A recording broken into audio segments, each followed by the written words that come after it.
understand this. You will never possess the promised place until you leave the place of your comfort.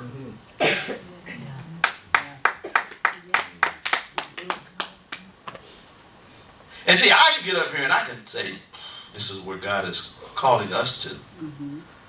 But then every play, even in the natural, every play has an act. Yeah. Am I right? Yeah. And everybody know their part. Right? It's still a part of the whole, but it's a part of the whole. The part is the sum total of the whole. And sometimes that's what I'm doing. It's a stage, and I'm presenting to you what God has called us to. But ultimately, you have to go home and study your lines.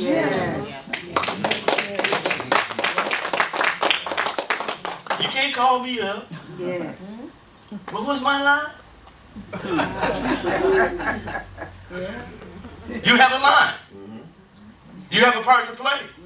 You have to go ahead and do your homework. So we get on stage and the play is up and God is calling us to do something phenomenal. When it's your turn, go girl. Go. When it's your turn. When it's your turn. When it's your turn. But we can't do it if we still complaining about everything we've been through. We have more faith with what the devil has done to us than for what God can do for us and what God has already done for us. He understands. He understands if I keep this thing so embedded in their mind, so entrenched into their personality, they'll never know how to get free. But the way to continue to strengthen it is by what comes out of your mouth. You fortify it through the words of your mouth.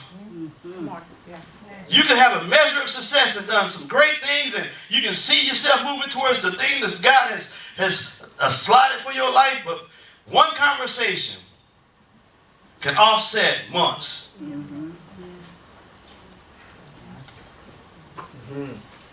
We got to get reset. We got to get renewed. We have to go back to the original design. If not, we're never going to get to where God has for us and what God's intention was towards us, because we're preoccupied with our condition. We got to tell the enemy, no, you lying. I'm not going to be like this all the time. I'm going to do what's necessary. I'm going to do some of the simple things in my faith. I'm going to pray. I'm going to seek God. I'm going to get up early. I'm going to be, I'm going to do what I need to do. You know what I'm saying? Amen. Because sometimes I'm here, just sometimes, that leap may just be a step. Sometimes you just got to leap towards what God is calling you to. You leap towards what God is bringing you into because you start doing some things that's out of the ordinary. That's a leap of faith. When you used to do something a set way for so long, then all of a sudden you say, I think I'm going to pray tonight.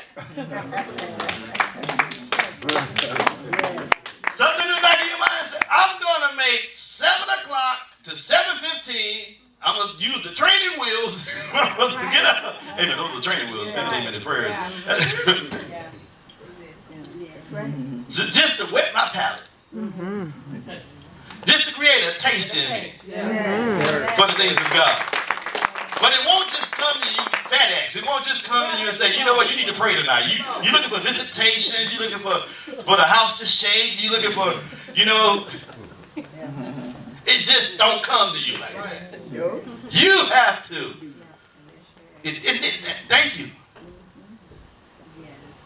When Jesus would heal people, he didn't just heal them. He didn't say, bam, be healed. Am I right? It's bam. When people had issues, he said, stretch your hand.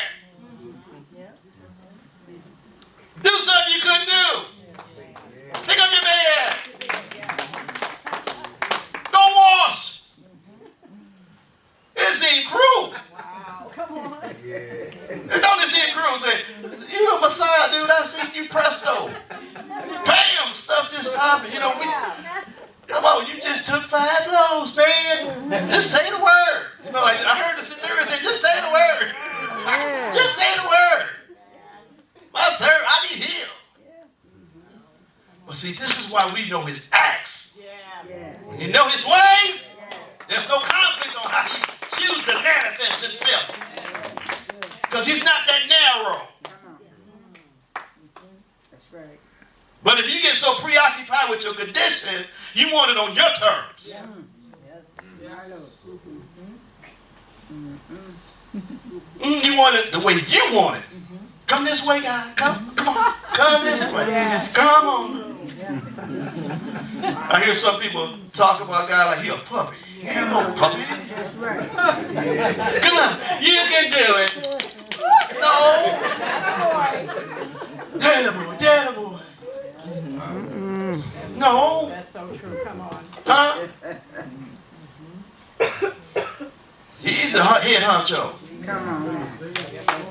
You get what he wants by following his instruction, doing it his way. And if his way don't show up, you get out of the way and sit down. Right. We don't even do it in the 21st century church. We don't wait on the Lord. What do you mean wait on the Lord? I'm waiting on the Lord on some stuff for a long time. This presto stuff, man. Everything is so instant. We've been sedated because everything is so fast, quick, in a hurry. In society, we got our senses misconstrued. They can guide us like, like instant credit or something. Pre-approved. You don't even have to go look for a car. They're pre-approved. Then they tell you what cars you can get. Go, Lord. Yeah, Mr. Barker, you've been approved for so-and-so. Get in the car line, they got 4 cars. Like, hold on. That's the trick of it. Anybody ever been there? I've been there. When we got married, our first car, we had to go way to Amherst. We had to go to bonus. Like, what the world? Ain't nothing out here, devil is alive.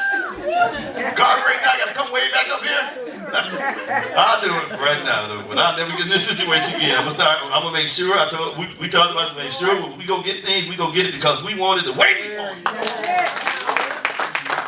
Not because somebody telling us that they doing us a favor when in the long run it's highly uncomfortable. That's right. We got a car for you. Next time somebody call you and say, nope, my pastor told me about it. No. I'm not coming ever.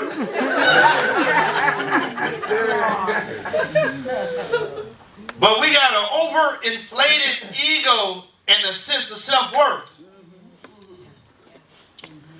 The 70s and 80s have pacified us to think that we can just rub on God and he can move on our behalf. It's not about my comfort. He called you out of place of comfort. It's never about your comfort. It's about his purpose and his reason for calling you. So you can't say, well, God, you don't know, you just don't know what I've been through. What? You start falsely accusing God. If you're in a situation too long, when our destiny is forward, you still stuck on rewind because you have an overinflated value system. Amen. You got this victim's mentality that you think that your breakthrough needs to come a certain way.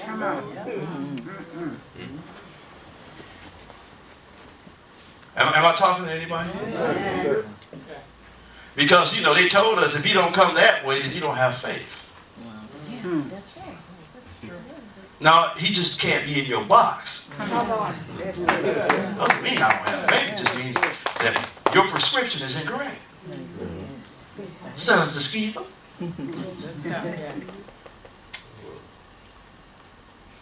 Then we try to tell God about our condition. I'm pretty messed up, dude. You're gonna try to use me. I'm just in a bad state of mind. The 4 lepers didn't worry about their condition. They just got tired of it. Somewhere along the line, you just got to get tired of it.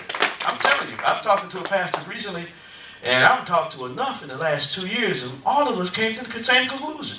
Some folks just don't want it. Some folks just don't want to be changed. They want it to be changed at their own rate. They want to choose on what they're going to offer the Lord. This is why we are unhealthy in so many ways. And anemic when it comes to the things of the Spirit, when God never called us to that form of godliness. He never called us to that thing that we've so honored. And we created this caricature of this image, this emblem that's been lodged in our mind and our psyche for so long. We called it God. We've called it our thought God. Come on. When the Bible plainly says to us, over in Proverbs 16 and 25 and other places, it lets us know certain things. The way that seems right into a man is what? The ways of death. The ways of destruction. When you think you got it all figured out, the hinge pin to that thought is destruction.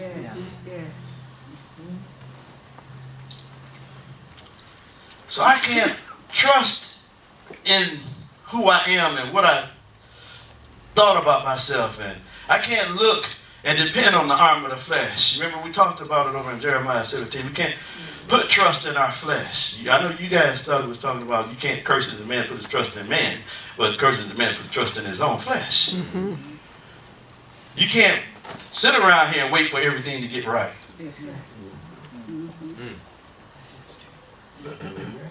Now, I know you do need to do some things with reason. But the things that are complicating you and holding on to you, you can't wait for it to get right because it would never get right. It got you in that playpen for a reason, so that you'll never awaken to righteousness and sin now. You got to understand this. And my greatest victory was not necessarily knowing that I carry something in my flesh or carry something in my mind.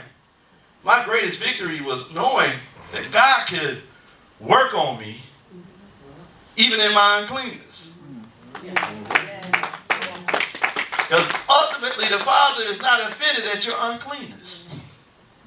He can work on you. He can work through you while he's working on you. And it's not a license. Don't get it twisted. If you got something in your heart, you can hear it on whatever level you want to hear it. Basically what I'm saying to you, don't be so fixated on your present position or condition. Learn to go within yourself and pull on that thing that's not tainted by you. Prophetic words that are not tainted by you, that are sent out into the spirit realm. The seed is in your heart. Learn to draw from that incorruptible seed.